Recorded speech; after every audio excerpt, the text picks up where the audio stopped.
Hello bachcho and welcome back. Today we are doing Civics Chapter 3 which is based on our election procedures and other information. It is a very interesting chapter. I hope you would like the MCQ and I would try कि मैं MCQ के साथ आपको chapter भी थोड़ा बहुत समझा पाऊँ. ये मैंने तीन पार्ट्स में डिवाइड किया है और this is based on the latest text book so that you get the right MCQs which is applicable for your exam. Let's do the first part. In India, each constituency has roughly the same area, same agricultural production, same income tax revenue और same population. तो ये जो MCQ है इसका मतलब है कि जो हमारी कॉन्स्टिट्यूंसी होती है जिसमें कि हम इलेक्शंस में कॉन्स्टिट्यूंसी में बांटते हैं उनका या तो सबका सेम एरिया होता है या उनकी एग्रीकल्चर प्रोडक्शन सबकी सेम होती है या उन सबका इनकम टैक्स रेवेन्यू सेम होता है या सबकी ऑलमोस्ट सेम पॉपुलेशन होती है. तो बच्चों इसका सही जवाब है same population. Let's see the book also. तो बच्चों if you see in your book the option is each constituency has रफली the same population. So that is the features of election system. तो हमने देख लिया है the right answer is same population. In India, who votes in larger proportion in the elections? Educated people, rich and privileged, women or poor and illiterate. तो बच्चों ये पूछ रहे हैं कि हम लोग जब इलेक्शन होते हैं तो ज़्यादा तादाद में ज़्यादा किस टाइप के लोग इलेक्शन में वोट देते हैं. तो इसका सही जवाब है पुअर एंड इलिटरेट, यानी कि जो गरीब होते हैं और जो अनपढ़ लोग होते हैं वो लोग ज्यादा वोट देते हैं.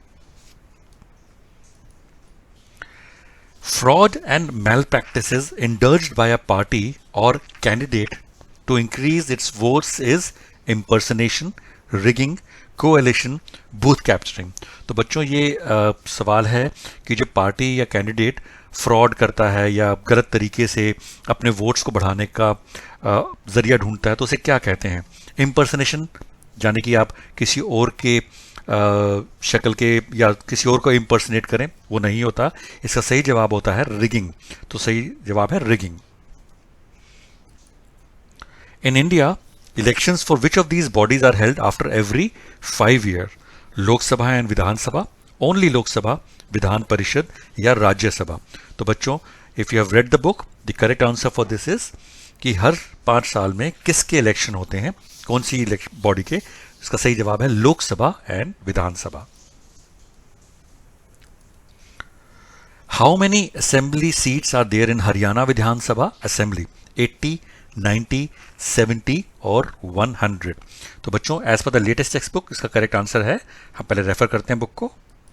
So, Bachcha, if you read the textbook, it says the people were unhappy with the existing government. They were also attracted by Devilal's promise. So, when elections were held, they voted overwhelmingly in favor of Lok Dal and its allies. Lok Dal and its partners won 76 out of 90 seats in the state assembly. So, there are 90 seats in the state assembly. So, children, the correct answer we've just read in the book, it's 90 assembly seats. How much money was spent in conducting 2014 Lok Sabha elections? About rupees 3,500 crores, about 1,200 crores, 1,100 crores or 1,300 crores. The correct answer is 3,500 crores. Let's also check with the book. So children, see in your book it says, are the elections too expensive for our country? So let's read it out. A large amount of money is spent in conducting elections in India. For instance, the government spent about rupees 3,500 crores in conducting Lok Sabha elections in 2014. So the correct answer is about rupees 3,500 crores. According to election law in India, what is the current limit of election expenses by a candidate or party in a constituency for a Lok Sabha election? Rupees 25 lakhs, 35 lakhs, 20 lakhs और 30 lakhs. तो ये सवाल है कि current जो election process है उसके अनुसार एक कैंडिडेट या पार्टी अपनी कंस्टिट्यूंसी में कितना पैसा खर्च कर सकती है. So children if you read the book it says so a constituency और अ कैंडिडेट और party can spend not more than 25 lakhs in a constituency for Lok Sabha election or 10 lakh in A constitution in assembly election. तो लोकसभा में 25 लाख और assembly election में 10 lakh. So correct answer children for this is, सही जवाब है 25 lakh, 25 lakhs। How many seats are there in Delhi assembly और विधानसभा? 70, 80, 90 और 100। दिल्ली की असेंबली में कितनी सीट्स या पोजीशंस होती हैं, चेक करते हैं। तो बच्चों इसका सही जवाब है, right answer for this is 70 seats. Importance of election symbol is, in a constituency, if there are more than one candidate with same name, then symbol can be used to differentiate. Illiterate voters can identify party and candidate through these symbols. None of these or both. तो ये पूछ रहे हैं question में कि election जो symbol होता है उसका क्या इंपॉर्टेंस होती है।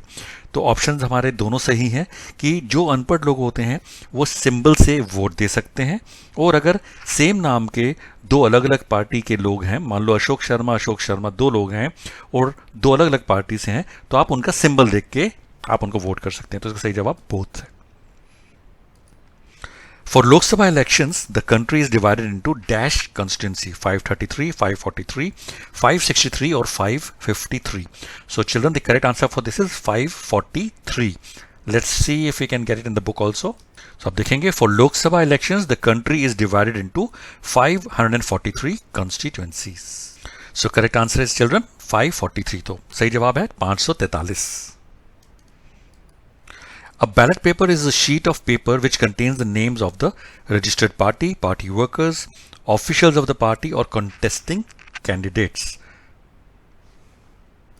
So children, if you read the book, a ballot paper is a sheet of paper on which the names of the contesting candidates along with party name and symbols are listed.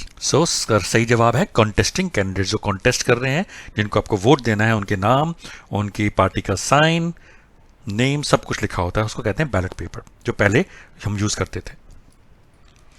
Challenge before free and fair election is withdrawal of nominations, allotment of symbols, casteism and communalism are none of these. तो बच्चों ये पूछ रहे हैं कि बिल्कुल सही तरीके से इलेक्शन हो तो उसके लिए क्या चैलेंज है।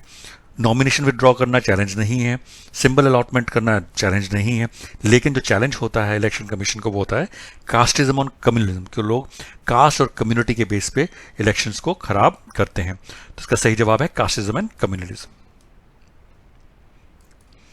Elections held after the term of 5 years of Lok Sabha are called half term elections, unit elections, Midway elections और जनरल इलेक्शंस। तो बच्चों हर 5 साल के बाद जब लोकसभा के इलेक्शंस होते हैं उनको हम कहते हैं जनरल इलेक्शन, क्योंकि इनका टर्म ही 5 साल होता है। At present what is the number of election commissioners in election commission of India? 2, 3, 1 और 4। तो बच्चों इसका सही जवाब है 3, जिसमें से एक चीफ इलेक्शन कमिश्नर होता है और उसके साथ 2 और कमिश्नर होते हैं, तो total 3। How many reserved Lok Sabha constituencies are there in India? Schedule Caste 89, Schedule Tribe 31, 84 47, 69 51 या none of the above? Check करते हैं। So children, if you read the book, 84 seats are reserved for the Schedule Caste and 47 for the Schedule Tribe as on January 26, 2019. This is as per the latest book, 84 and 47. तो बच्चा हमने पढ़ लिया schedule caste के लिए 84 और schedule tribe के लिए 47 सीट्स रिजर्व्ड होती हैं। और बच्चों ये लास्ट क्वेश्चन है एमसीक्यू का पार्ट 1 का। मैं पार्ट 2 और पार्ट 3 भी आज ही कोशिश करके अपलोड करूंगा। प्लीज मेरे चैनल को लाइक कीजिए, सब्सक्राइब कीजिए। Let's do the last question. Save Democracy slogan was given by which of the following political party in 1977 Lok Sabha elections? Left Front, Lok Dal, Janata Party or Left Front? So children, if you read the book, Save Democracy was the slogan given by Janata Party under the leadership of Jai Prakash Narayan in the Lok Sabha election held in 1977. So children, the answer for this is Janata Party, and thank you for watching this video. I wish you all the success and good luck for your exam and life.